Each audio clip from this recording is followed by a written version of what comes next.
También se puede transar la responsabilidad civil derivada de un proceso penal. También. ¿Cómo es eso? Condenan a una persona y la condena penal lleva además el pago de una reparación civil. El pago de una reparación civil y es una deuda civil. Entonces el agraviado con el procesado de repente para que le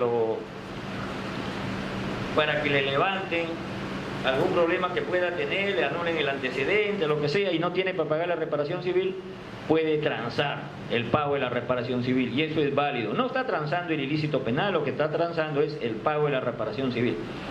Y con la transacción, que es una forma de extinguir obligaciones, porque una reparación civil también es una obligación civil, se puede extinguir mediante la transacción.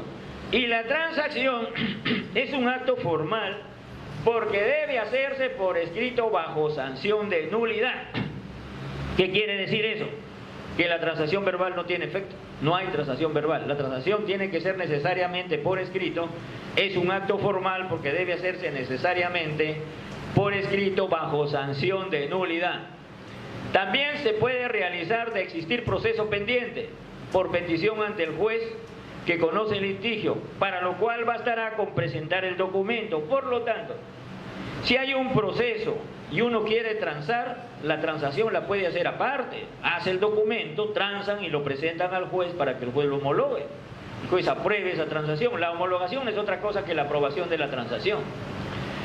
Derechos que pueden ser objeto de la transacción. Solamente los derechos patrimoniales son susceptibles de transacción. Los derechos extrapatrimoniales son inalienables y por lo tanto no se pueden transigir sobre ellos.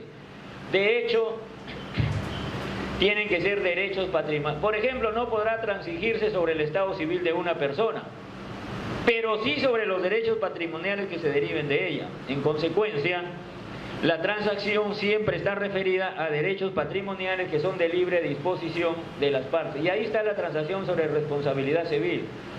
La transacción sobre obligaciones nulas o anulables. En el caso que la obligación dudosa o litigiosa fuese nula, entonces la transacción también será nula. En el caso, si la obligación dudosa o litigiosa fuese anulable y las partes, a pesar de conocer el vicio, celebran la transacción, esta será válida. ¿Cuál es la diferencia? Si tú transas un acto nulo, la transacción es nula. Si tú transas un acto anulable, las partes pueden convalidarlo. ¿Por qué? Porque el acto anulable se puede confirmar, se puede convalidar, porque las partes así lo consideren conveniente. Esa es la diferencia entre el acto nulo y el acto anulable. Y otra cosa que tenemos acá como extinción de las obligaciones es el mutuo disenso. El mutuo disenso no es otra cosa que el convenio, documento que celebran dos personas para dejar sin efecto una obligación.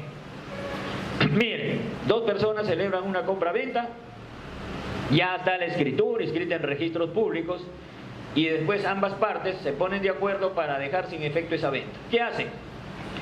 Celebran otra escritura pública en el sentido que se ponen de acuerdo en dejar sin efecto la compra-venta. Pero ojo, si el bien ya fue transferido a otra persona, ya no cabe la transacción. Para que el disenso opere, considera la doctrina que el negocio jurídico otorgado previamente se encuentre ya perfeccionado, pero a la vez que no se haya consumado, por cuanto si ya se ha consumado no habrá obligaciones que extinguir. No habrá obligaciones que extinguir. En el Código de 1936 existía el llamado mutuo disenso para disolver un matrimonio. Y en el Código de 1936 se consideraba mutuo disenso porque el Código Civil en forma taxativa prescribía que el matrimonio era un contrato. Y el mutuo disenso es una forma de extinguir un contrato. Pero en la actualidad eso ya no sucede porque el Código Civil vigente ya no considera el matrimonio como contrato, sino como una sociedad sui generis, y por lo tanto ya no opera el mutuo disenso, sino opera lo que se llama ahora la separación convencional, que es otro nombre distinto que han adoptado los legisladores con la finalidad de finiquitar el asunto. El efecto que produce el mutuo disenso es que las prestaciones que correspondan a cada parte no podrán ser exigibles.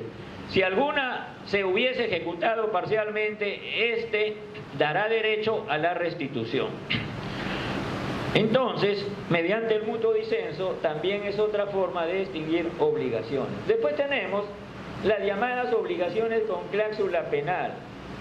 Mire, en la actualidad, sobre esto de las llamadas obligaciones con cláusula penal, hay varios procesos. ¿Por qué? Porque muchas veces se hace uso y abuso de esta cláusula penal. ¿Qué pasaría, por ejemplo, si yo celebro un contrato de arriendo y pongo como cláusula penal que si el arrendatario no desocupa el bien a su vencimiento, debe pagar una cláusula penal de 100 soles diarios, que vienen a ser 3.000 mensuales, cuando el arriendo son 500 soles?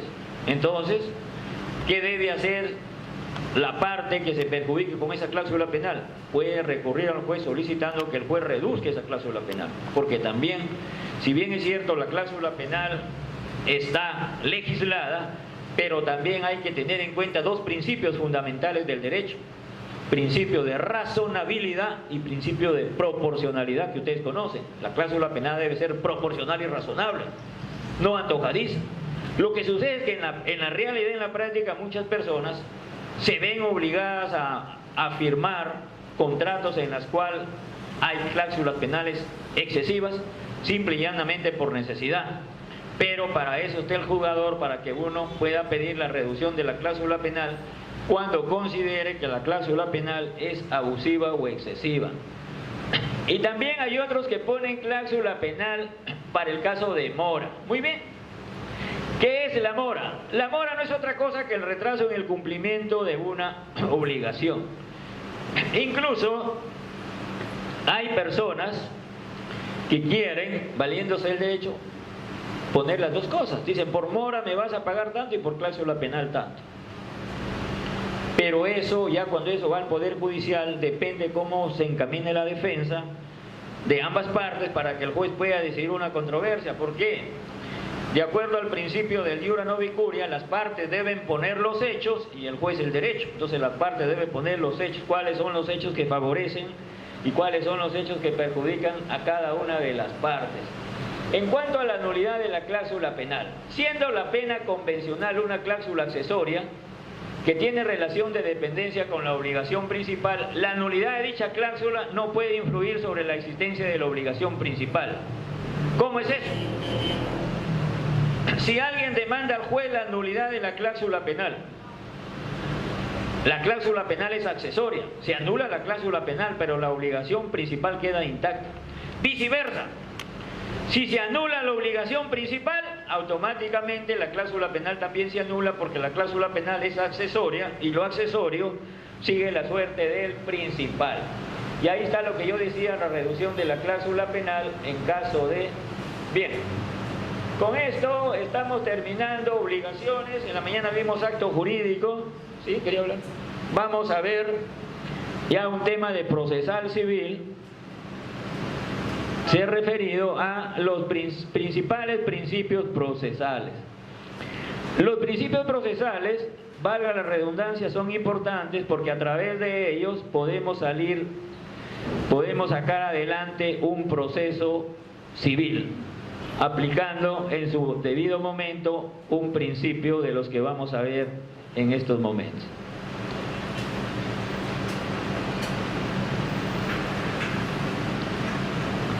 Principios procesales.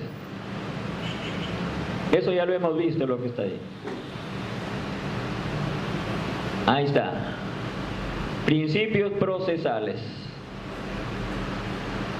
El empleo de los principios procesales para una correcta aplicación en el cuerpo legal es necesario que muchos principios procesales, los cuales no aparecen en el título preliminar, pero que de una u otra manera forman parte de la concepción que ha adoptado el Código, los cuales también serán parte de nuestro estudio. Bien, allá hay una definición. ¿Qué son principios procesales? Juan Monroy Gálvez, que es uno de los autores del Código Procesal Civil, nos dice que los principios procesales no son otra cosa que la especie que conforman los principios generales del derecho.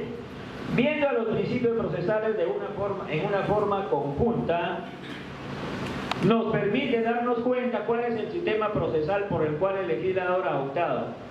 Y es por esta misma razón que se opta porque aparezcan en el frontis de un ordenamiento. En nuestro caso, tenemos que Carrión Lugo nos dice que los principios son la base, el fundamento, la razón fundamental sobre el cual se organiza una institución y ésta ejerce sus funciones. Los principios procesales son aquellas condiciones, orientaciones, fundamentos indispensables para la operancia del proceso civil. Muy bien.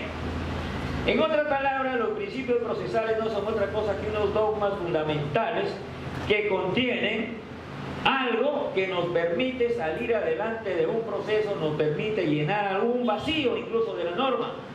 Porque si nosotros vamos a los vacíos de la norma, los principios procesales es uno de los medios cómo salir, cómo cubrir ese vacío. Entre los principales principios procesales tenemos en primer lugar el derecho a la tutela jurisdiccional efectiva.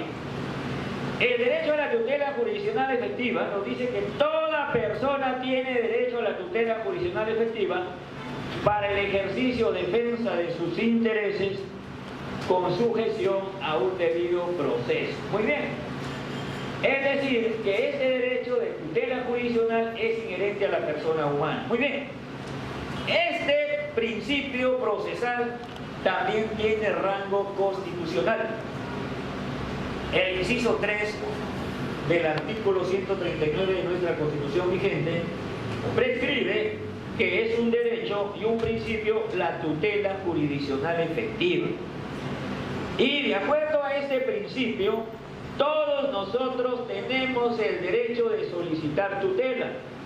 Es por eso que muchas personas cuando plantean una demanda, lo primero que le dicen al juez: señor juez, haciendo uso de mi tutela jurisdiccional efectiva, solicito a usted tutela, interpongo demanda de tal o cual hecho. Entonces, eso es lo que se conoce como la tutela jurisdiccional efectiva, que es inherente a toda persona.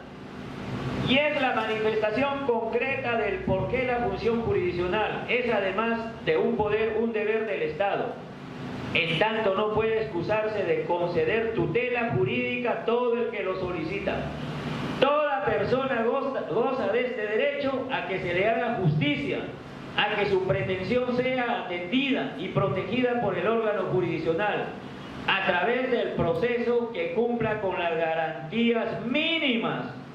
Un tratadista, González Pérez Jesús, define a este derecho como diciendo que el derecho a la tutela jurisdiccional es el derecho de toda persona a que se le haga justicia, a que cuando pretenda algo de otra, esta pretensión sea atendida por un órgano jurisdiccional a través de un proceso con las garantías mínimas. A través de un proceso con las garantías mínimas. Muy bien. ¿Por qué nos interesa este principio? Señores, cuando ustedes reciban una sentencia y ustedes consideren que la sentencia no está arreglada a ley, ustedes lo primero que dicen: no se me ha brindado tutela jurisdiccional efectiva. La tutela no es efectiva. Se me está denegando un derecho sin razón alguna. En muchas apelaciones, los abogados sustentan sus apelaciones diciendo que no se les ha brindado la tutela efectiva, que es un derecho inherente de toda persona cuando pierden un proceso, porque es un principio del derecho que el Estado tiene la obligación de brindar. Y cuando hablamos de tutela jurisdiccional efectiva, significa obtener una sentencia fundada en derecho. Si no tienes la razón, que te motiven por qué no tienes la razón. Y si tienes la razón, también que te motiven por qué te dan la razón. Esa es una verdadera tutela. Pero no hay tutela cuando en la sentencia no entiendes tú por qué razones no te han dado la razón, valga la redundancia. Bien, otro principio procesal es la publicidad en los procesos, salvo disposición contraria de la ley. Principio de publicidad. La justicia puesta al servicio del pueblo debe hacerse con toda claridad y transparencia, porque la presencia del público en las audiencias judiciales tiene una función fiscalizadora de la labor jurisdiccional de los magistrados y defensores. El principio de publicidad admite excepciones, las que van a depender más de la pretensión que del proceso. El pueblo es el juez de jueces. y de acuerdo al grado de publicidad de los actos de procedimiento y de actividad procesal, se puede afirmar existen dos tipos de publicidad. Uno que responde al derecho procesal de carácter público y otro de carácter privado propio del derecho sustantivo. Este principio también se ha elevado a garantía constitucional, lo encontramos en el inciso 4 del artículo 139 de la Constitución, que señala que la publicidad en los procesos, salvo disposición contraria de la ley, lo que nos lleva a afirmar que nuestro proceso civil tiende a la publicidad como una garantía de la administración de justicia. Muy bien, ¿cómo es eso? La publicidad es un principio del derecho mediante el cual las audiencias son públicas. Tanto en penal como en procesal civil las audiencias son públicas, pero hay excepciones a la regla. Por ejemplo, cuando se está ventilando en un proceso civil el honor de una persona, la audiencia puede ser privada, pero son excepciones. Pero la regla general es que las audiencias son públicas. En un proceso penal igual, las audiencias son públicas, pero en el caso, por ejemplo, de una violación de una menor, la audiencia es privada. Es decir, hay excepciones a la regla, pero la regla general es que en todo proceso las audiencias son públicas, y es más, este principio procesal también tiene rango constitucional, porque se dice que el pueblo es el juez de jueces y que la función de la publicidad es que el pueblo fiscalice la labor no solamente de los magistrados, sino también de los abogados defensores, para ver la defensa que hagan en las controversias. Un tratadista, Eduardo Couture, dice que la publicidad es en sí misma una garantía de la función jurisdiccional, una garantía de la función jurisdiccional. Pero los instrumentos modernos de difusión de ideas e imágenes han llevado a esta garantía términos que desde otros extremos conspiran contra la obra de la jurisdicción y constituyen un peligro tan grande como el secreto mismo. ¿Por qué Couture dice que el exceso de la publicidad mediante el avance de la tecnología a veces cometen exceso? Y eso se ve. Por ejemplo, ustedes saben, ustedes conocen perfectamente, hace unas semanas ha muerto una niña desangrada de 16 años en un departamento en Miraflores, en Lima. Muy bien. Y por esto de la publicidad se ha publicado el rostro de esta niña. ¿Qué se contraviene ahí? Que, de acuerdo al Código del Niño y el Adolescente, cuando un niño está investigado como agraviado o como procesado, no se debe publicar su rostro. Sin embargo, acá lo han hecho. Por eso dice Couture, ese exceso a veces es peligroso, la publicidad. ¿Quién lo hizo? No sé. ¿Quién lo hizo? La prensa. ¿Por qué? Claro, ellos lo hacen con el fin de publicitar el hecho, pero están yendo más allá, porque ellos no han debido publicar el rostro. Porque el Código Procesal, el Código del Niño y el Adolescente lo prohíbe. Cuando se investiga a un menor de edad, no se debe publicar el rostro. No se debe publicar el rostro, porque hay una prohibición. Entonces cuando Couture dice, bueno, pero la publicidad también con el avance de la tecnología es un peligro, porque a veces cosas íntimas se salen a la luz que no deben salir. Bueno, pero esa es la realidad en que estamos viviendo. Otro principio, la motivación escrita de las resoluciones judiciales en todas las instancias, excepto los decretos de mero trámite, con mención expresa de la ley aplicable y de los fundamentos de hecho en que la sustente. En relación a este principio, la Ley Orgánica del Poder Judicial es más explícita cuando afirma que todas las resoluciones, con excepción de las de mero trámite, son motivadas bajo responsabilidad, con expresión de los fundamentos que sustenten, pudiendo estos ser reproducidos en todo o en parte en caso de apelación. ¿Cómo es esto de la motivación escrita en las resoluciones judiciales? Este principio también es un principio elevado a garantía constitucional. Lo encontramos en el inciso 5 del artículo 139. Cuando nos dice la motivación escrita en las resoluciones judiciales. ¿Qué cosa es motivar? Motivar el derecho es dar razones, el por qué el juzgador adopta tal decisión. Ese es motivar. Que el jugador convenza al justiciable: por estas y estas otras razones tú no tienes la razón, o por estas y otras razones tú tienes la razón. Ese es motivar. Por lo tanto, es un principio fundamental motivar resoluciones. ¿Qué sucede? Y aparte de motivar, hay varias clases de motivación, porque también hay la motivación aparente o superflua. ¿Cuál es la motivación aparente o superflua? Que te pueden hablar, escribir varias páginas, pero ninguna de esas páginas te convence. ¿Por qué no te dan la razón? Eso es lo que se conoce como una motivación aparente. Entonces, cuando una resolución no está motivada o tiene una motivación aparente, el justiciable tiene expedito su derecho para plantear los medios impugnatorios respectivos, sea vía de apelación o sea vía casación, pero tiene expedito su derecho para plantear alguna articulación cuando una resolución no está debidamente motivada porque se ha violentado dicho principio. Otro principio es la pluralidad de instancias. La pluralidad de instancias también lo encontramos como garantía constitucional en el inciso 6 del artículo 139 de la Constitución. Según este principio, se coloca como situación excepcional la tramitación de procesos que transcurren 3 instancias, como hay en el Perú. Sin embargo, el mismo principio abre la posibilidad de que se consagre la instancia única en un ordenamiento procesal contemporáneo. ¿Por qué?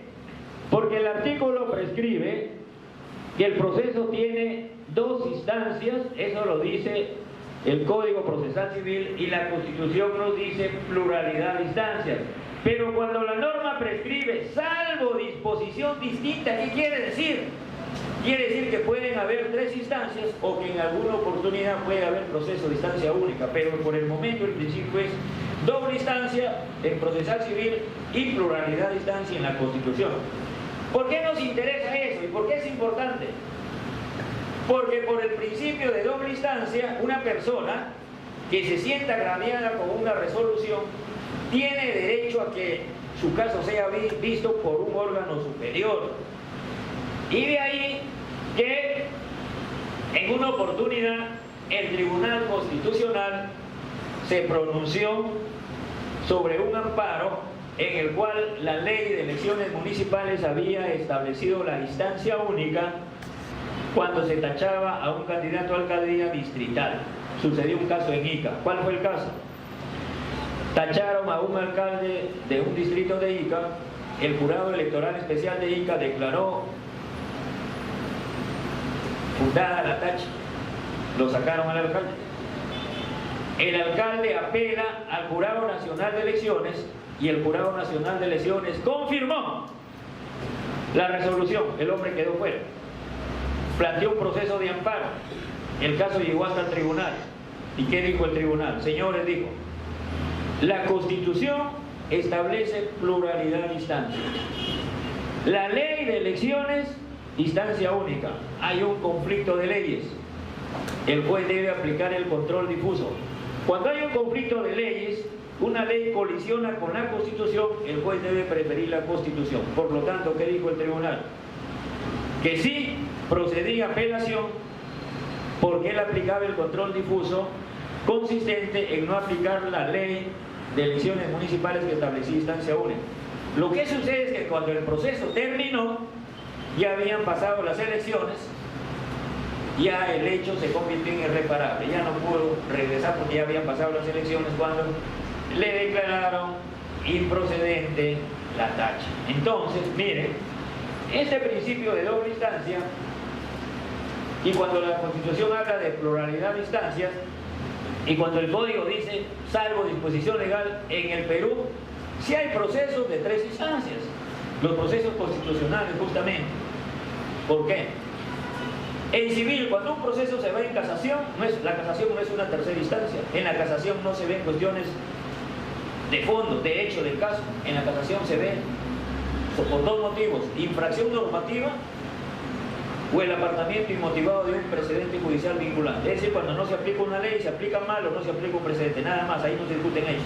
no es una tercera instancia. Pero cuando hablamos de tercera instancia, en procesos de amparo, habeas data, habeas corpus, cuando se le deniega en segunda instancia el derecho del justiciable. Por ejemplo, en un amparo que se resuelve en primera instancia, infundada la demanda, apelan segunda instancia y la confirman infundada, el perjudicado tiene expedito su derecho para plantear un recurso que se llama recurso de agravio constitucional, para que el expediente vaya al tribunal y el tribunal se pronuncie sobre el fondo. Entonces ahí estamos ante un caso de tercera instancia, es decir, si bien es cierto que el Código Civil nos dice, el Código Procesal Civil nos dice doble instancia, salvo disposición contraria, hay procesos de tres instancias, y cuando la Constitución dice pluralidad de instancias, efectivamente hay procesos de dos y de tres instancias. Pero estos son principios. Ahora, también, miren, también cuando hablamos de estos, del principio de pluralidad de instancias, muchos abogados se valen de este principio para apelar. Cuando uno plantea un recurso de apelación, tiene que sustentar jurídicamente. Y de repente es el último día. Y ya no avanza a buscar el artículo del Código Procesal Civil. De frente se va. Por el principio de pluralidad de instancia como garantía constitucional, solicito se me conceda la apelación y se eleve mi expediente a la instancia superior. Ya le sirvió por lo menos para sustentar un recurso de apelación. Otro principio, tenemos el principio de no dejar de administrar justicia por defecto, por vacío o deficiencia de la ley. El principio de no dejar de administrar justicia por vacío o deficiencia de la ley. En efecto, los jueces no pueden dejar de resolver causas aduciendo vacío o deficiencia de la ley, pues en tal caso deben aplicar los principios generales del derecho y el derecho consuetudinario. Miren, la Constitución nos remite al derecho consuetudinario cuando hay un vacío. El Código Civil nos dice, nos remite ¿a dónde? Dice que los jueces no pueden dejar de administrar justicia por defecto o deficiencia de la ley. ¿Qué deben aplicar? Los principios generales del derecho. Eso nos dice el Código Civil. Y el Código Procesal Civil también nos manda las fuentes del derecho. Es decir, que tenemos tres normas que nos remiten cuando hay un vacío o una deficiencia de la ley. Miren, señores, el derecho avanza. Las normas que se publican diariamente muchas veces es porque la realidad supera la norma. Si nosotros queremos retroceder, ¿cómo ha venido avanzando el derecho? Sin recurrir tan atrás, únicamente comparando dos códigos nada más. Código Civil de 1936 con Código Civil de 1984. ¿Cuáles son los avances? ¿Y cómo llenaban estos vacíos que estamos hablando? Vacío de eficiencia de la ley. Muy bien, un ejemplo típico. En el Código del 36 estaba expresamente legislado, en el artículo 172, expresamente así, que el marido disponía de los bienes de la sociedad conyugal. La señora, la esposa, no pintaba para nada. ¿Qué pasaba? Discutían en el hogar, se iba el esposo, vendía la casa, la vendía. Venía el nuevo dueño, la botaba la señora de la casa, la señora a la calle con sus hijos. ¿Qué había ahí? Abuso del derecho. La venta era válida porque el código así lo prescribía. Pero habían abusos y habían vacíos ahí. Esta señora, abandonada en la calle, iba al juzgado en demanda de tutela. ¿Qué demandaba? Abuso del derecho. El señor, haciendo abuso del derecho, ha vendido la casa y me ha dejado despojada en la calle. Y demandaba que de la venta que había recibido el cónyuge le dé el 50%. La jurisprudencia fue avanzando de esa manera hasta que en el año de 1972 el gobierno de Velasco modifica mediante un decreto legislativo el Código Civil y establece que para disponer de bienes de la sociedad conyugal se necesita la intervención de ambos cónyuges. Ese es el antecedente del artículo 315 del Código Civil que tenemos actualmente, que establece que para disponer de bienes sociales deben intervenir los cónyuges. Miren cómo avanza el derecho ante esos vacíos. ¿Por qué? Porque cuando una persona va al órgano jurídico jurisdiccional no dice quiero derecho, ¿qué dice? Quiero justicia. Y el juez que debe ver, el caso es de justicia, es injusto lo que está pasando, pero hay un vacío en la ley y el juez no puede cerrar los ojos. ¿Qué hace el juez? Va a las fuentes del derecho, dice, bueno, la costumbre, la jurisprudencia, la doctrina, los principios del derecho, ¿qué nos dicen? Entonces, es así como va avanzando el derecho. Es por eso de que existe este principio que ayuda muchas veces a llenar estos vacíos. Y un juez no puede decir no resuelvo porque la norma no lo contempla, hay un vacío, pero es un caso de justicia. El juez lo que tiene que ver es si el caso es de justicia. Si él considera que el caso es de justicia y hay un vacío en la ley o no hay ley, el juez tendrá que rellenar ese vacío mediante las fuentes del derecho con la finalidad de eliminar una incertidumbre jurídica o resolver un conflicto de intereses. No se puede cerrar los ojos ante eso. Entonces, cuando decimos que un juez no puede dejar de administrar justicia por vacío o deficiencia de la ley, nos está diciendo, señores jueces, cuando alguien reclama algo que no esté en la ley, ustedes tienen que recurrir a las fuentes del derecho y tratar de resolver el caso específico. Entonces, por eso la importancia de este principio. No es porque este principio está ahí porque está, sino simple y llanamente que ayuda a solucionar conflictos y eso trae como consecuencia que el derecho avance. El derecho está considerado como una ciencia social que a medida que transcurre el tiempo se presentan casos y casos y va avanzando. Por ejemplo, hasta hace poco, los concubinos no tenían derechos. No tenían derechos. Recién el artículo 321